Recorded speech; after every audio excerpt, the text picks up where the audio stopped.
ụmụnne m daalụnụ biko tupu m kwuo okwu m chọrọ ikwu taa maka na obi na-agba m njọ achọrọ m ka unu nene ihe onyonyo a na-abịanụ gee ntị ọfụma ife niile m chọrọ igosi na ife m chọrọ ikwu ọ ya dị nkenke madị ire gee ntị.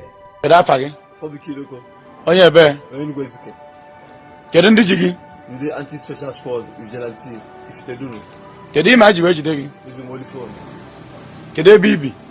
Ebi m na Ogbunike. Na ebe na Ogbunike? Ifite Ogbunike. Na nke onye? Na nke Amaobi. So isi Ogbunike bịa zuo oli phone na Ifitedunu. Ọ dị mma? How long ka izugo oli phone na kedu ebe ndị zigozi phone? N'ime Ọnịcha. Since when ka ibido zuo ya? Since last year ka ibido zuo oli phone. Since ije zuo na Ọnịcha jide nugo gị? Kedu ihe ọzọ ị na-emekwa ya na izu oli phone a? Counter business. Ka ekise eme dị counter business? Onye a na-enye m ya kpọọ m na junction asị mpụta nye ya 5,000 nye m 30 ma 20 onye gị spendicha ya n'aka ndị mmadụ fake money spendicha were gocha ndị mmadụ ihe nke a bụ enyekwa gị ọzọ ị na-emekwa gị na ọzọ n'anya keke isi n'anya keke na-ezu ori fon na-eme counter business ihe na-agwa ya eziokwu ị nwere egbe ị nwere grup ọsọ gị na-ezudu ori sọ gwa na-ezudu ori fon sisi ji ezu ori fon anọ nche jide nugo gị ị na-esi Ogbunike ji Ọnịcha jezi ori fon imechi na ịnụgo nwaanyị ụmụ one ka iji ụmụ 4 nwunye gị ọma na ị na-ezu ori nwunye gị amaghọ ori ị na-ezu ọdịmma mmadụ zi oge ori ya like ya akwa ma ndị ji gị ma ekene onye ọbụla aha m brọda Paul Chigbo enekọtara m ihe na-eme na ana Igbo ọ na-agbawa m obi ọ na-egbu m arịrị ọkacha n'izu nke di na nwunye nke egburu n'ụzọ ụmụnne ya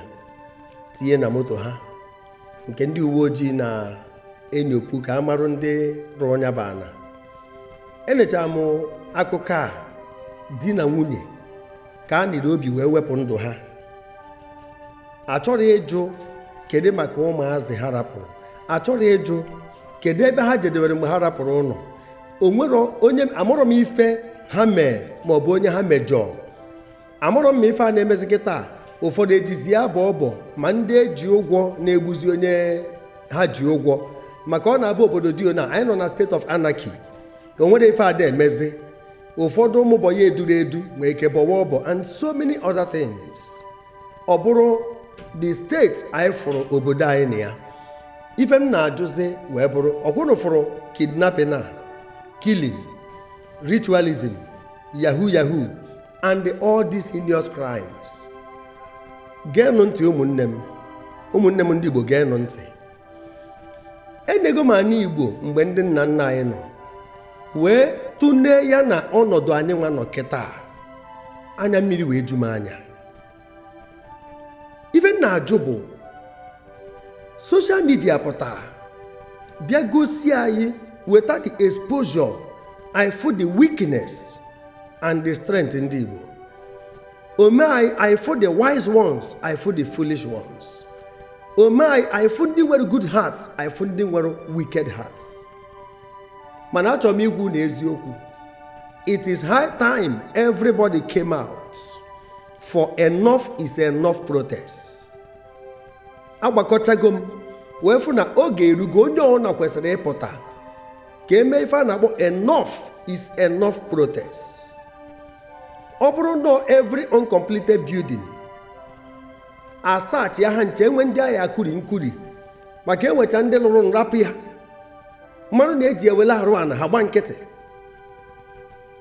ọ bụrụ na ọfịa ka agha amụ ọkụ nke aka nọ n'ọkọchị amụọ ya ọkụ ife abụ ife ndị PG na ndị igwe ya etinyenwu ọnụ ife abụ ife ha ya enyenwu ọda otu nwoke ka a sị ya nwaanyị obi ọkụ na onye ọgbanje ya were ofu nwoke a wee kwụọ ọkara awa 30 minutes o nwere ife ọnụ o chepụtara onye ka ọ ya bụ ọ bụrụ ife m na-achọ ịgwa ndị ntorobịa bụ na ihe ọjọọ nwere expiry date ekwuo na m ya ndị ori ya dị eje retirement ọnwụ ike ka ha na-anwụ akọna m akụkọ maka the return of the Bakassi boys jee get that message na my page on a YouTube channel the return of the Bakassi boys ka ifu ebe m nyere comprehensive analysis ka ndị ori si anwụ ọ da akarịa ofu ahụ ịbụọ ịtọ ụfọdụ ka a na-egbu na first operation ụfọdụ nọ na nga taa na-eweste ewe, ụfọdụ ka a na-anwụ egwu a na 2 feet wụnye ha tie acid ebe ahụ. Ndị uwe ojii ada amadị ọkwa na onwe onye nwụrụ na nga. Ọ bụrụ ife a ka ndị ntorobịa anyị chọọ. Onye isi ukwu na onye ibi bụkwa n'ofu ọrịa ka ha na-arịa. Ife dị iche nwụ na nke onye adị n'isi, nke onye adị n'okoro. Ihe ọjọọ niile a bụcha ihe ọjọọ anyị kpuwere okpu ahọkwuru ahọ gara aga, ha ncha niile ewere n'ọchịchị maka ego ụwa. Onye fụ ife ọjọọ ma nkwu, onye nwanne ya na-arụ ana ọ nabata ya maka na ego dị involved. Ụmụnne m, ka anyị kpọọ na ihe ọjọọ ihe ọjọọ. Ka anyị cheta na onye ori ahịa bịakwa ma onye ma na-esori ya ahụ. Isi na-esi nwa mkpi bụ na arụ ya ka ọ dị. Ọkwa ife a na-enye flawa isi ọma na arụ ya ka ọ dị. Nsogbu anyị nwere taata na anyị Igbo kacha na ndị anyị ma ọfụma, maka ọtụtụ ndị nche bụ ndị ori, ọtụtụ ndị ori bụ ndị nche. Oh yes, ọtụtụ ndị igwe bụ ndị ori, ọtụtụ ndị ori bụkwa ndị igwe. Ọtụtụ ndị ụkọchukwu bụ ndị ori, ọtụtụ ndị ori bụ ndị ụkọchukwu. Ọtụtụ ndị politicians bụ ndị ori, ọtụtụ ndị ori bụ ndị politicians. Ọtụtụ ndị native doctors bụ ndị ori, ọtụtụ ndị ori bụ ndị native doctors. Otu aka ọ dị ndị na-azụ afịa arapụghọ ndị nke ahụ. Ebe a ka ori gbara kasa. Akwanyeziri na mmadụ ugwu maka akwa oyi. Asị gị honorable, asị gị reverend doctor. Ejizi na maka ya were akwanyere mmadụ ugwu. Kwanyere mmadụ ugwu maka karakta, hapụ maka the regalia, hapụ ka o si wee kwado igwe nze na ọzọ, rapụ ya. N'ebe a ka ife na-eme, agbụsị na-agba iwe ebe a ka ọ na-akpụsi. Ị na-akwanyesịrị mmadụ ugwu, a na-arụ ana na-epu eze enu. Under the decoration of different regalias, different attire, different appearances. Mana obi mmadụ jupụtara n'unyi. Ekwukwa m ya ọzọ. Ife ọjọọ nwere expiry date. And onye eme expire, ọ na-ewe ndụ the doers. Ọkwa otu a ka ụwa dị. Na a na-harvest organ, na a na-eme one chance, na a na-eme yahoo yahoo. Agbakwa mmadụ egbe ebe a, egbuo mmadụ ebe dị otu a. Anyị ncha macha, anyị ama claim dị ignorant of ndị na-eme ife niile a. Maka otu ọwụ na onye dị ndị agbata obi ya ma ndị a na-emegasị ife a nwere ụmụnne, enwere ụmụnna, enwere ndị agbata obi. Ọ bụrụ spirit na-eme mmadụ na-eme ya. Kedu maka ndị ọrụ nche, ke maka ndị forest guards, ke maka local vigilante group? Kedu nke na-eme? Ụfọdụ n'ime unu na-anwakwa, anyị na-afụcha obodo dị iche iche na-enwude ndị ori kwa mgbe, mana ọ ka fọrọ. The situation anyị nọ na ya kịta, ya na nke mere eji wee nwee ndị Bakassi 1999-2000. The situation eji wee nwee Bakassi den ya bụ child's play n'ife mfụrụ na-eme kịta. Akọna m akụkọ ya ugboro maka o siri wee kwarụ oge ahụ, ọ dọrọ gbajuo nke na ndị mmadụ ada alahụzibe ha. Onye ọwụ na-achịrị uche n'aka. Ọtụtụ ndị na-alahụ n'ụlọ oriri na nkwari na họtel. Anọkọtasị mba na ọma dịrị otu agaba. At that point, enwere onye chetaziri ife gbasara okpukperechi. Anyị fụrụ onwe anyị na helpless situation and the hopeless triangle. Na onwere onye sezi mba ndị na-agwọ ọgwụ eme na nka na ndị na-aja ụka n'ọnụ nwa ya ekpe ekpere. No, ife onye ọna na-agbazi oge abụ helter skelter. Ụtụtụ achị uche n'aka, eifi achị uche n'aka, abalị achị uche n'aka. Ndị Bakassi wee wụcha.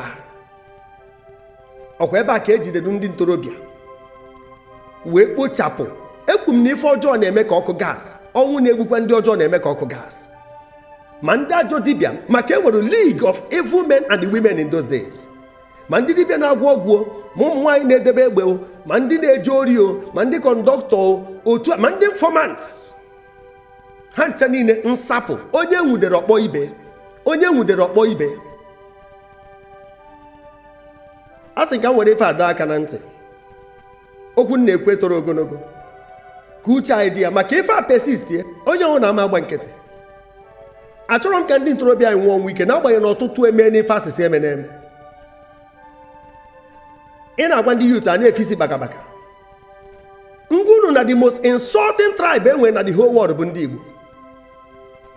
The most insulting tribe enwere na the whole world na mba ụwa niile bụ ndị Igbo. Jee na social media, jee na meeting ụmụnna, jee na different WhatsApp groups ka ịfụ ka ndị ntorobịa si agwa ndị okenye okwu. Ewepụgodo akwụkwọ nsọ, ọ natural law na nwata kparịa okenye na ọnwụ ike ya ezuti ya. maka nwata na-ewere ife ruru okenye ọnwụ ruru okenye bịa ya agbakwa n'ọsọ. The most insulting tribe. Ị na-ekwu na akparịrị gị akparịkwa gị ọzọ. Ụfọdụ ndị okenye anyị na-akpụzie ebe a na-eze mkparị ụmụazị. Wee na-asị ọkwa ịfụrụ ndị igwe mkparị a ha na-ekwu na ha na-anata dịka Igwe Achebe si wee kwu si gwa Gọvanọ Soludo onye akparịzina ha.